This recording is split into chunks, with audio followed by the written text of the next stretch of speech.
আমাদের ঢাকা প্রেস ক্লাবের একটি সম্পত্তি 54 পল্টন।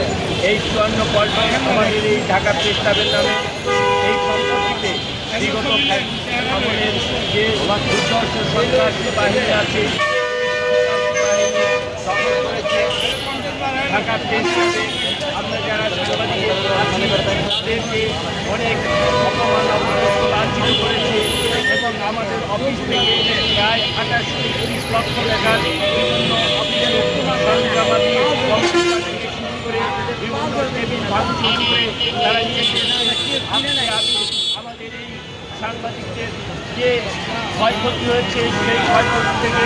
আমাদের সকলের জন্য এই সাংবাদিক হল জাতির বিবেক, আর এই বিবেককে আঘাত করেছে যে দুর্ধর্ষ বাহিনী সাবেক সরকারের কিছু দুর্নীতি এবং সন্ত্রাসী বাহিনী। এই সন্ত্রাসী বাহিনীর হাত থেকে আমাদের এই 54 পল্টন ঢাকা প্রেস ক্লাবের সম্পত্তিকে আমাদের হাতে পুনর্বহন করে দেওয়ার জন্য এই বিশেষ যে মামলা করেছে, অবৈধ যে মামলা করেছে আমাদের বেশ কয়েকজন সাংবাদিকের নামে, সেই অবৈধ মামলাকে প্রত্যাহারের দাবিতে আজকে আমরা মানববন্ধন করছি। আমাদের এই মামলাকে প্রত্যাহার করে আমাদের সম্পত্তি ঢাকা প্রেস ক্লাবের সম্পত্তিকে আমাদেরকে বুঝে দেওয়ার জন্য বর্তমান সরকারের কাছে এবং মাননীয়